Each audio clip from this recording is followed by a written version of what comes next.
Hey guys, welcome back to my channel. So as usual, first things first, feel free to check out my personality story merch store where you have a variety of merchandise for different personality types. There's also phone cases and t-shirts and hoodies. There's an example of INFJ t-shirt here, and I've also worn it in some of the previous videos, so you can feel free to take a look at them. And also at Personality Story, we believe in the value of the diversity of personality, and we recognize that every single personality has a role to play in society that cannot be replaced by any other personalities. So also you can feel free to check out my Patreon for more in-depth articles on the functions and on self-improvement.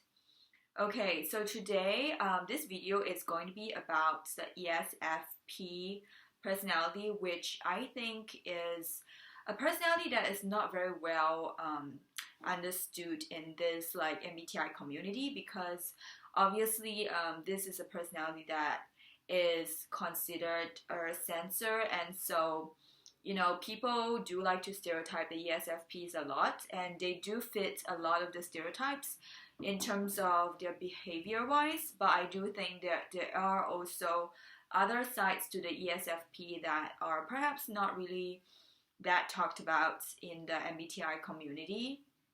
So I'm going to be bringing up some of my thoughts about this personality.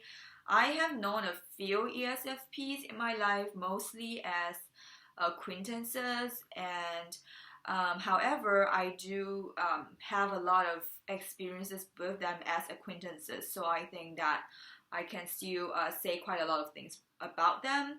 It's just that, as an INFJ, it's hard for me to really know ESFPs beyond surface level, because we usually do not appear in the same situations. Like ESFPs are very energetic, and also usually they are in very high extroverted sensing atmosphere, and that tend to be not a very strong point for INFJs.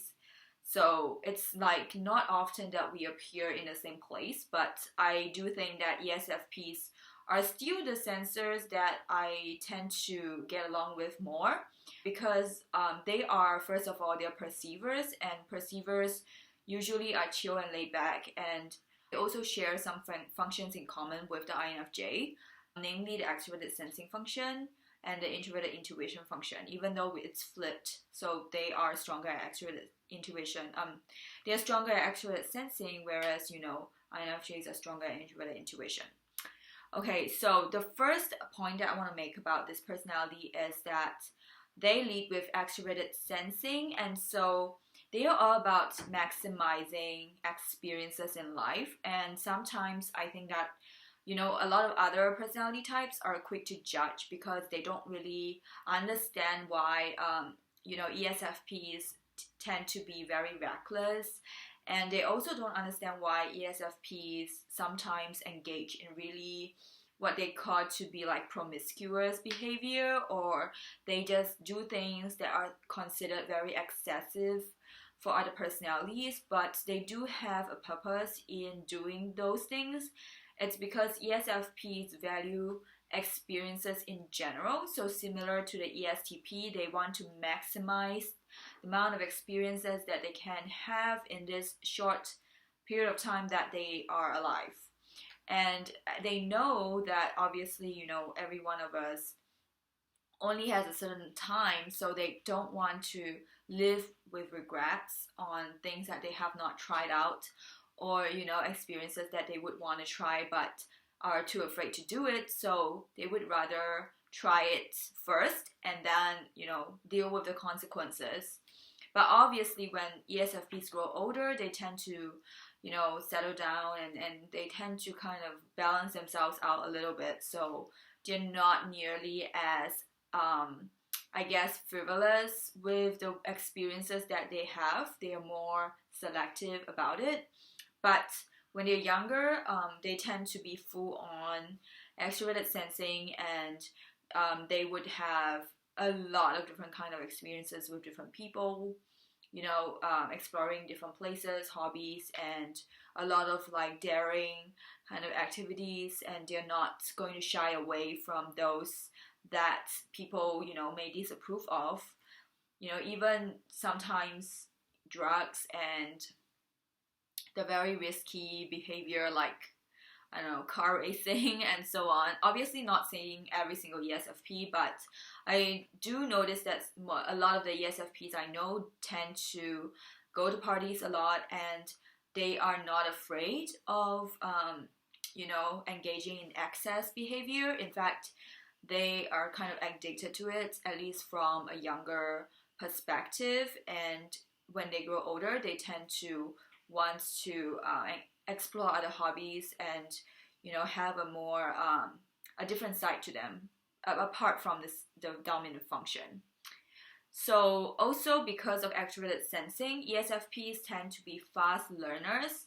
I think that a lot of sensors, especially ESFPs and ESTPs, are kind of underestimated for their intelligence. Like ESFPs and ESTPs are actually pretty fast learners. They can be very smart in the sense that they grasp information because they are really good at the physical reality. So they have very strong common sense, and they are also very observant in the physical reality. So a lot of ESTPs and ESFPs are actually pretty successful in business. They are also pretty successful in investments because they are able to take note of what is the trend, and to observe like people's body language, and they just like kind of have this like innate understanding of people based on their body language, because they are very strong at understanding the SE environment and the SE behavior. And because SE is rooted in reality and not in the imaginary world, as opposed to intuition, they are really good at dealing with like, day-to-day clients. And also, I think that they also have a strong emotional intelligence because they are less blunt compared to the ESTPs, because they do have introverted feelings, so they can also cater to, how people feel to some degree, and they can be pretty good businessmen and even lawyers.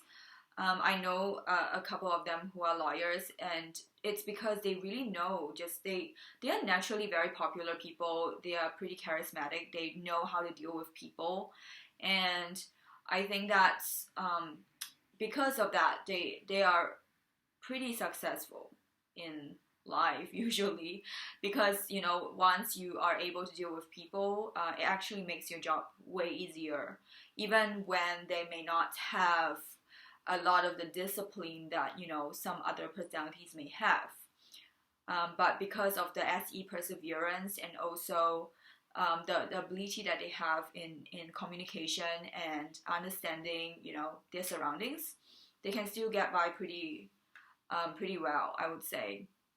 Another thing that I think that people might not have a very clear idea of is they see ESFPs as this like very like frivolous personality, so they're not serious in relationships. And ESFPs also have this very player vibe, like they have this like douchebag look. I mean, to be honest, they do. Like a lot of them, because they really care about appearance and they really care about like looking good. So a lot of them kind of have this look of someone who is very bad to their spouses or girlfriends or whoever they're interested in. And I think that it is only partly true, because it is true that some ESFPs can be, bad to their girlfriends or boyfriends or whoever, but every single personality type kind of has that problem. And obviously there is bad behavior in every personality type, and it really depends on the individuals. But I would say that younger ESFPs tend to be less serious in relationships because As I mentioned before, they care a lot about experiences, and that is maybe the most important thing to them at that time. However, what I notice is that ESFPs are not serious until they are serious. So what I mean is that yes, they're not serious when they are in the experimental phase and when they are not really very interested in someone. Like they're always trying to find, maybe they're not like actively trying to find, but I find that a lot of ESFPs, because they're feelers, they still care about like romance and stuff. It's just that, you know, in the process, they have not found someone they like. So they're like on the playing field, and so they don't really take things seriously. But once an ESFP really finds someone they like, and they really, really are interested in someone, someone who is like really their type, I guess, they would be very committed. And it can be like a very night and day situation.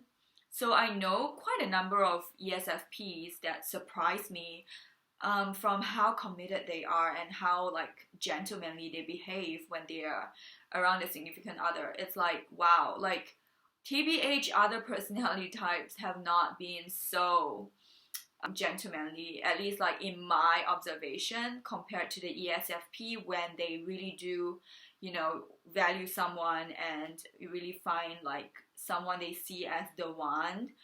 I remember there was one ESFP guy that I knew just like marginally, and he always is like those typical, you know, ESFP party person, always going to clubs, and like all his photos has like either himself looking really douchey, or he's like with a bunch of girls, you know, and it's like I was thinking like, oh, he's never gonna like settle down. He looks like he's gonna settle down like, I don't know, decades later, right? But then a few years later, actually not even a few years, I think like 1 year later, he found a girlfriend, and he was really serious about her. Like he deleted photos of himself with like other girls, and he like was very committed. He was always talking about her.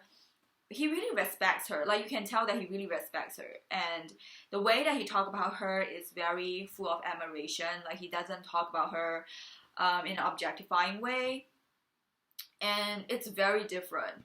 And also another ESFP that I know, not really know, but he's a celebrity, so everyone kind of know him from the media. And he always was known as like the player. He had a lot of scandals. He basically is known to like slip around with a lot of female celebrities. But for some reason, I think in his mid-30s, he started becoming a lot more, I guess, committed. And then he apparently found the one. I mean, in his like, you know, opinion, he felt like he found the one. And so he just became a very different person from what people would expect him to be.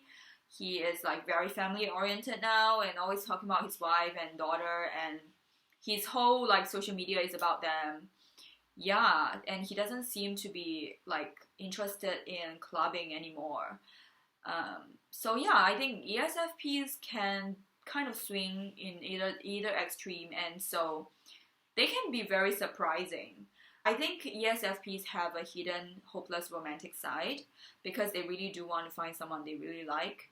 And this is something that as an INFJ I can relate to.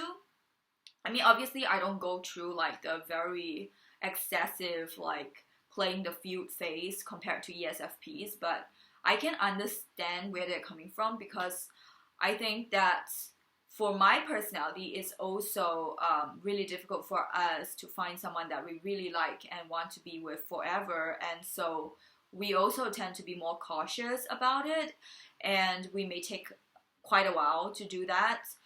And also, similar to ESFPs, we are hopeless romantics. We do want to find someone that we really enjoy to be around and, you know, have serious feelings for, and so on. And I think that when people look at ESFPs, they don't really see them that way, but they are pretty polarizing before and after. Another thing about them is their polar function. I like to talk about it a lot. It's basically known as the point of least resistance. So this function is also sometimes known as the shadow function. So they don't have it in their main function stack, and they also don't value it in other people, and that function is introverted in thinking. And so introverted thinking is something that ESFPs absolutely lack. And they are really bad at it because they don't value it and they don't use it. So ESFPs, when they are not able to appreciate TI, they tend to be very emotionally reactive. And because they also have FI as the second function, what tends to happen is that ESFPs, if they have a bias towards something, it's hard for them to see things another way. It's very difficult to convince them of something other than their own bias. And they're not very discerning as a result of the lack of TI. And so, like the emotional reaction can be very strong if you contradict something that they have a certain bias towards or against. The last point that I want to make about ESFPs is that they can have a hidden depth. And again, this is depending on the individual ESFP, but depending on how much they develop their introverted intuition, I've known a few ESFPs who actually like reading, who actually can appreciate philosophy to some degree. Like, obviously, it's not like their main focus in life, it's not like, oh, I'm always, in the library. But as they grow older, and ESFPs, if they are exposed to things that are intuitive, they can actually have an appreciation for it. But it may take them some time. But I think they can become pretty good at it once they invest time and have the exposure to it. So they're not nearly as, simple-minded as people make them out to be. So it really depends on the ESFP themselves, and also for other SPs as well, because SP types do have introverted intuition. It's just lower in the stack. Yep, so that is all about the ESFP personality. I hope that you gained something from it. And as usual, remember to like and subscribe if you enjoyed this video. And I will see you in the next one. Bye.